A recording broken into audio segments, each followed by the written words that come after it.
Whoa. Well, that was harmless. Yeah, pretty easy. Wow. Hey, let's sit in this little, good thing there's enough atmosphere in this asteroid, but notice how they picked it for the view. NASA's wonderful. We can put down these space helmets.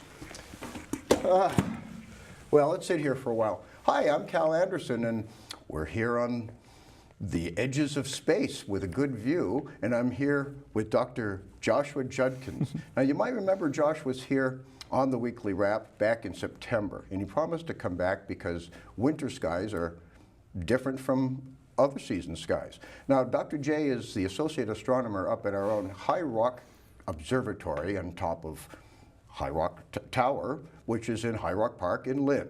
Welcome to the show again, Dr. J. Thank you for having me. So we're going to talk a little bit about Orion and a few other things today. So I was with you up at the observatory this week. Yep. It was a cold, frigid night. Now remember, folks, when you come up to High Rock Tower in the winter, which is ironically when the best skies are in the winter, it's cold. So you can see from some of the shots we took, we're all bundled up in hoodies and stuff. So don't let it scare you away, but do come up. Now, you want to talk about the program a little bit, Josh? Sure, yeah. So basically, I work with Luke Conlon, who's the main point of contact. Luke who? Luke Conlon, Dr. Luke Conlon. Does he ever get Luke Skywatcher? I hope so. I mean, I really what does he do for a living, and how does he associate? He's a physics professor at Salem State. I see. Yeah, he lives locally in Nahant, and so we open up the observatory in the winter months once a month. You can see the schedule online. If you just Google High Rock Tower in Lynn, you'll find the website at the City of Lynn government webpage. It was basically every other Wednesday night, but people should check a few days in advance just to make sure the weather is going to allow. Correct, yeah. In warmer months, we do it every other Wednesday, but in the winter, it's usually about once a month, All right. just because of constraints of snow and clouds in the wintertime. Okay. So we were up there the other night, and by the way, High Rock Tower, of course, is being illuminated by the light show. Yeah, it looks fantastic. And, this is all just part of what's going on in our city, arts and culture-wise, and it's just good to get up there. What did we look at on this week we were up there? We looked at Orion's Nebula, which is in his, of course, the constellation of Orion. Yeah. We actually have that virtually behind us.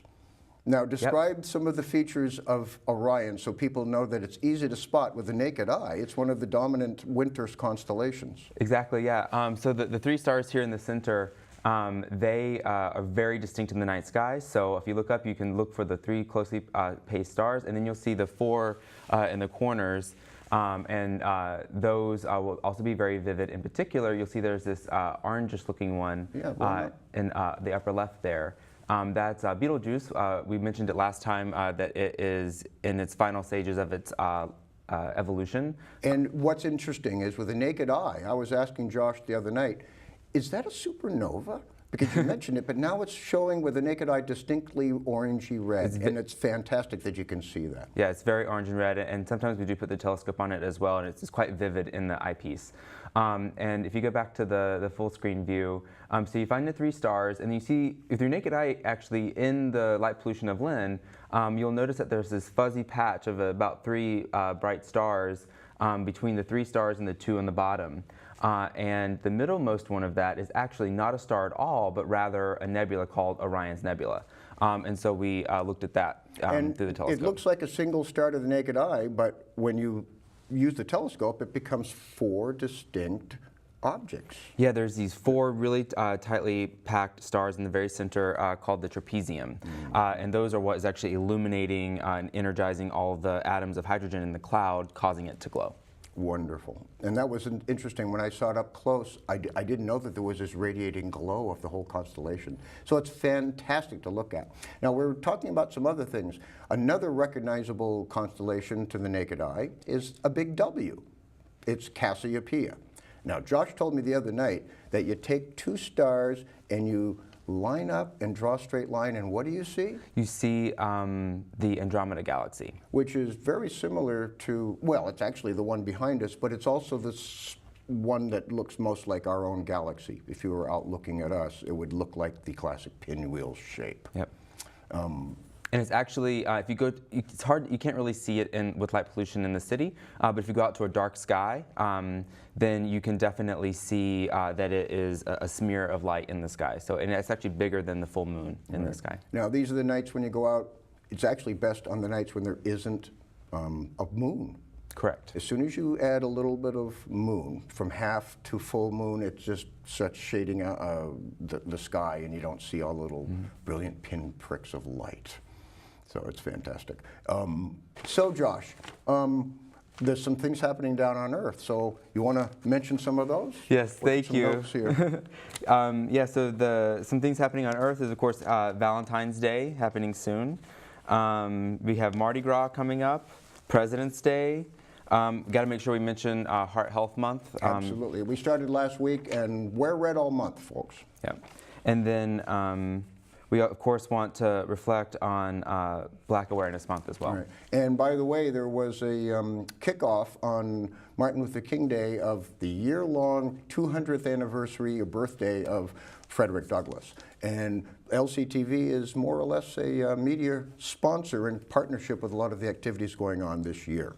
So we'll be talking some more about that through the year. So I want to mention a few things too. Here's one. Speaking of President's Day, did you know that as soon as Lincoln got shot, somehow the boots he was wearing when he was assassinated made their way to Lynn? So here's a opportunity to hear the story about that, find out where they are now, and it's coming up this coming Monday, I believe. Cool. So if you've seen this over the weekend, make sure you check these out. It's going to be done at the GAR Hall on Andrew Street. Couple of other things.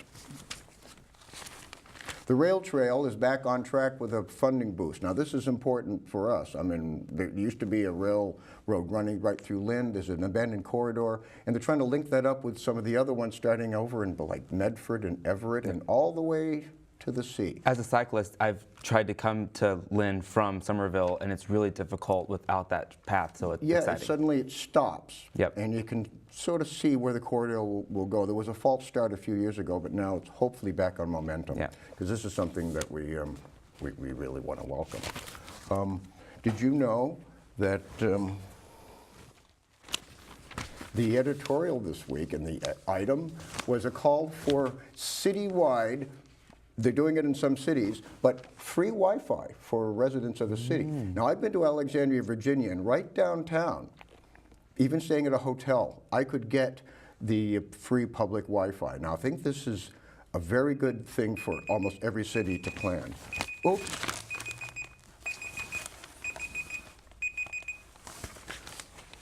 Yeah, this is a good thing to plan anyway, because not to put the big telecoms out of business, but we do need some competition. Competition is good. I think. And this way, we'll just open up the internet to everybody, regardless of background and financial means.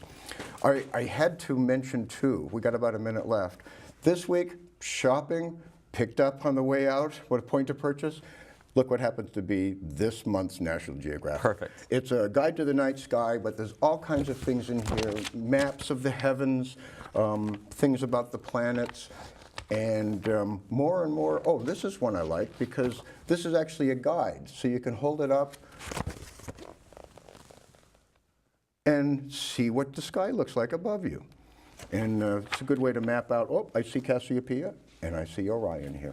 So anyway, you know, we've got very limited time here. The feed from LCTV lasts about 9 minutes. So we're going to be wrapping this up. Thanks for being on the show. And Josh Judkins, make sure people at home keep tuned to the schedule at the observatory. Now, we're just going to sit here and watch a little bit what's going on. I see there's some activities we can watch down on Earth.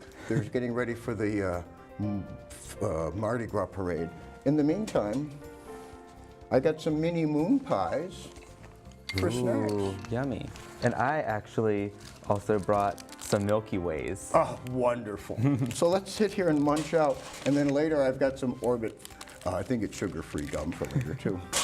So anyway, thanks for being us, and I'm going to let you bring us home. Until next time, in every way and every day, keep loving Lynn.